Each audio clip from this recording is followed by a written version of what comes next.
Hi and welcome. So in this video we are going to focus on finishing the bomb.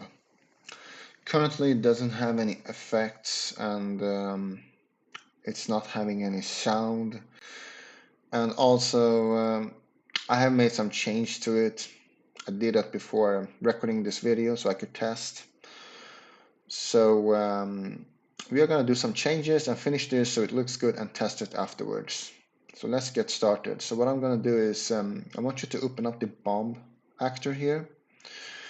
And I want you to really completely just delete this spear here. We don't need it really. So click on delete. I want you to select the bomb mesh and search for generate, and make sure to select simulation generate hit events. We need this to be set.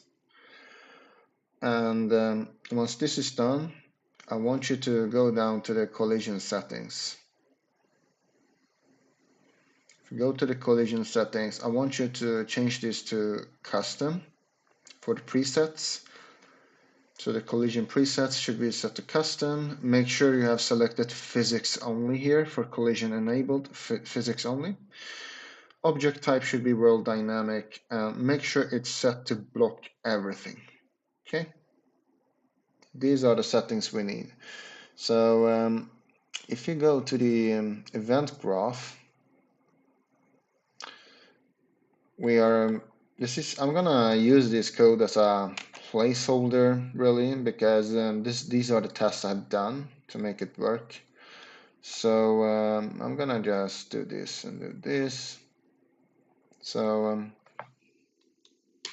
what I want you to do now is click on the bomb mesh, right click and add event and component hit. So when we are really hitting the bomb, that's when we want the explosion to happen. And we also want to do a radial blast. So the ball really flies away because of the power of the explosion. And so what I'm going to do is take the other actor and cast to a ball, because we want to know if this is the ball. We want to add a radial impulse. So I'm gonna do an add impulse, and it's on the bomb mesh. Let's see. Now we can do a radial impulse on, I'm gonna delete this bomb mesh variable. We can do it on the ball itself, like this.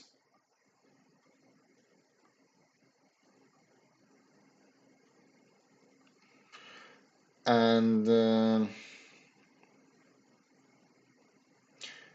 this it should be a radial impulse. I don't know why I got an impulse. Just drag from it and add radial impulse. You will get different options here. Make sure you have radial impulse and not only impulse. And this really requires origin. This is like the location of the explosion that is going to happen, the location of the impulse. So I'm gonna get the mesh because we want the explosion to happen at the bomb mesh. I'm gonna get the world location from it. Get world location. So this is the location of the radial blast, and now we want radius of the explosion. I'm gonna add a value of 1000. I really had to experiment with it to get this working. So 1000 and 1500 was perfect. Make sure you have velocity change selected, because that will not take mass into account. So doing this, we will have a radial blast now for the bomb. Let's just try to test this out and see how it looks. As you can see, the ball is, pushed away. I think that strength is pretty good. You can also promote this to a variable and make this adjustable according to your needs. We can do that after we are finished. So now we want some effects. We want to remove the bomb and we want some explosions. So in order to do that, there is something called spawn emitter at location. And we're gonna select this, and really these things you see here is part of the starter content that came with Unreal Engine. If you haven't imported that yet, make sure to do that before proceeding here, and I'm going to show you how to do that. If you go to the content drawer, you can click on add button, and you can so import to, let's say you can select this, add feature or content pack, and then if you select content, you can select the starter content. I have already added this, and I believe you already have as well. So you will get some sample explosion sparks and so on, as it says here. So make sure to add that to your project. If you click on add to project, you should have it added to your project. So if you look here in my project, I have a folder called starter content. If you're having this folder, I guess that means you have already added it. So considering that you are having the starter content, I'm going to add a spawn emitter to location, and I think I used the explosion, P explosion. And for the location, well, it's the bomb mesh again.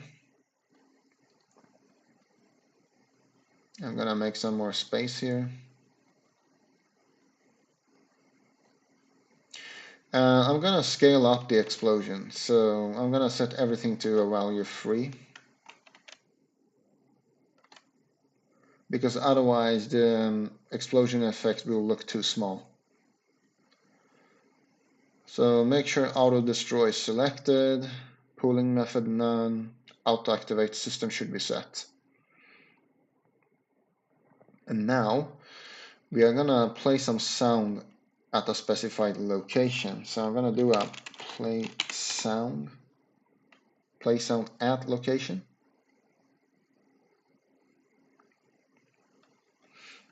And I'm going to copy this because we want to play it at this location.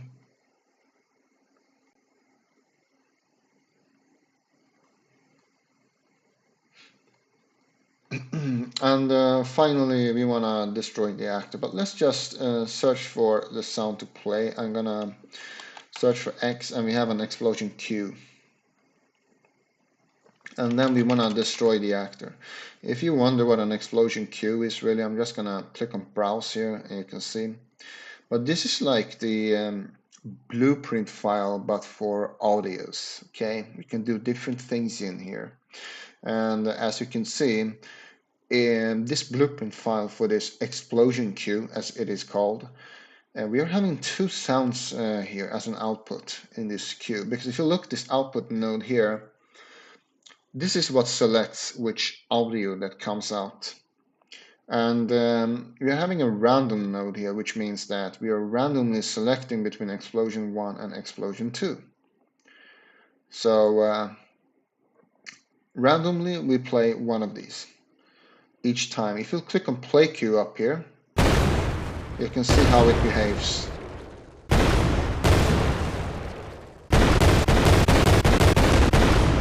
Alright, so that's pretty cool. And what is the modulator? I haven't done, but I think with the modulator you can do some adjustments to the sound here, like min and max volume and pitch and so on. I suggest you experiment with this to see what you can do here. But we are not really going to go too much into detail about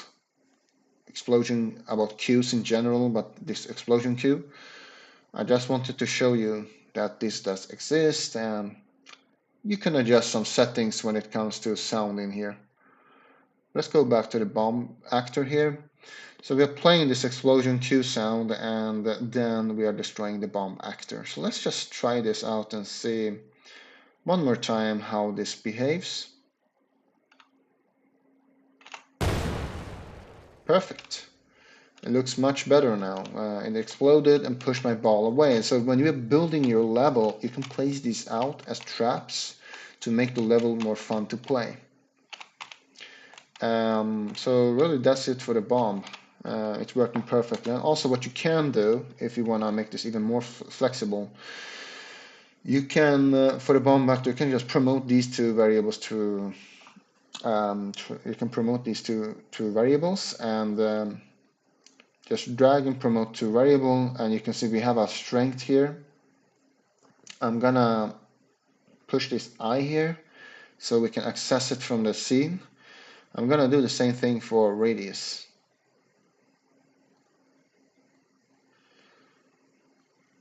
And let's see.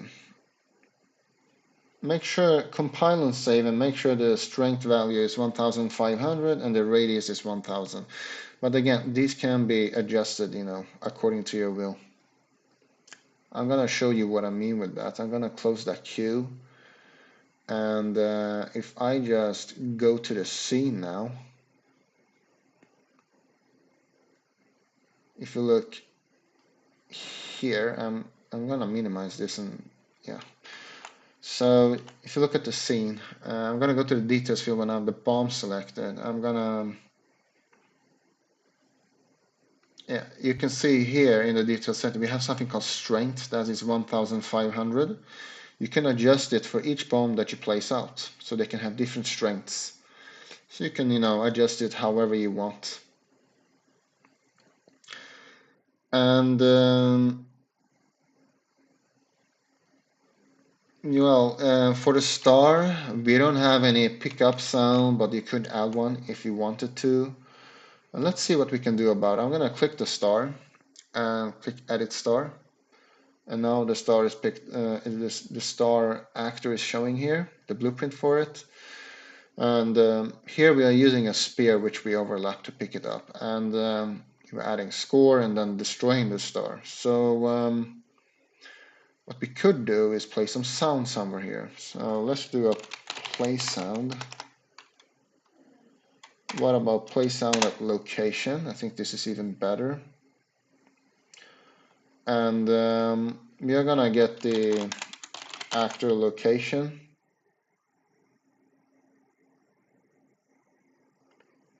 And let's see what sound we have.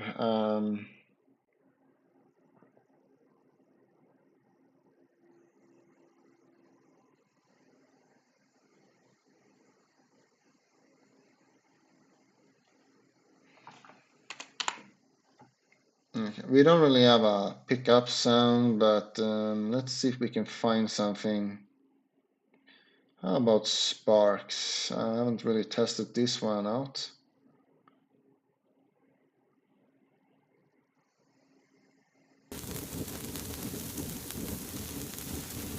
No, that doesn't work.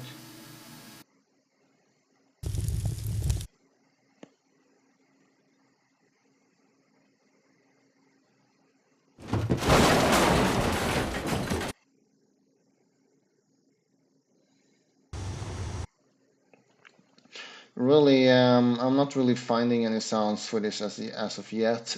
We could actually, what we could do is try to look at the marketplace and see if we can find something.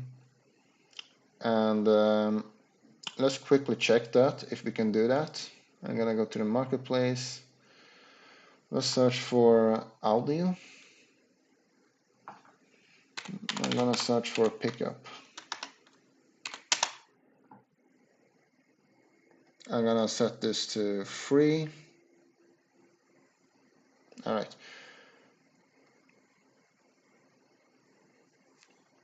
If you have any sound you wanna add to the pickups, feel free to do so. If I find any, I will let you know so we can add that in the next lecture, because currently we are not really having anything for the star. And let's see what we have. Yeah, I'm gonna check out something else.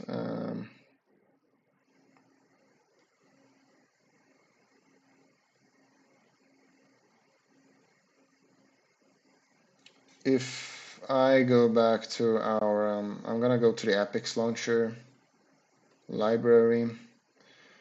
I'm having a lot of, we have pickups here, Niagara, and we have also, let's see, we have interface and item sound packs. This is a really nice addition we could add to our project. So I'm gonna search for it so you can see which one it is.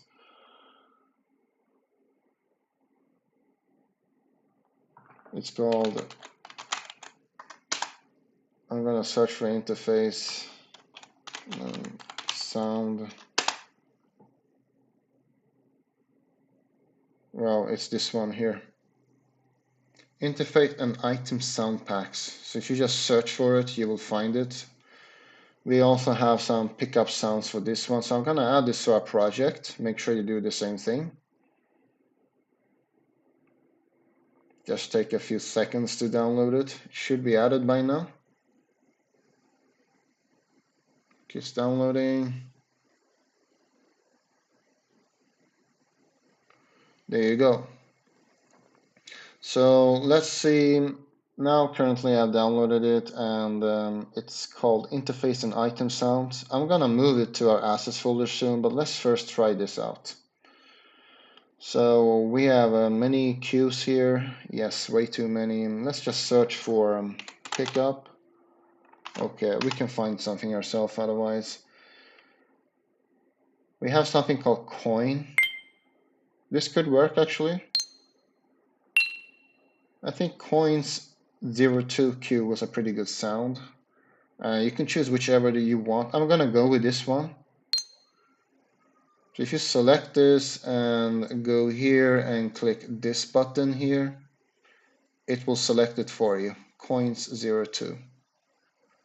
So let's try this one more time to pick up a star. I'm gonna avoid the bomb for now. Alright, and as you can see, I heard a sound. It makes it a lot more interesting. And also, what you can do is to make the star rotate around, to make it even more interesting. So let's do that. I'm gonna add the tick function for the star. And I'm gonna do an add, let's see if I can find it, add relative rotation.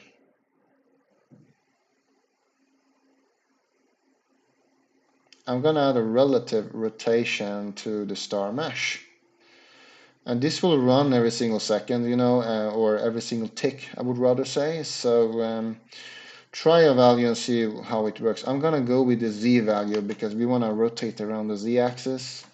Let's try a value of 3. I think that was really perfect. So the star is really just rotating around. If you pick it up, it disappears. The bomb. So now we are having some interesting stuff with some effects and sounds, you know, and it gets more interesting this way. So I think we are getting ready to, you know, build up our level. So for the star, just make sure you have star mesh selected here for the very, but you can just drag it out and add relative rotation. And make sure to download the assets so you have something to, you know, add to your game and make it look even more interesting. I'm gonna compile and save this. And we are not really far away from being able to build up our levels. So thanks for watching, and we will continue with this in the next one.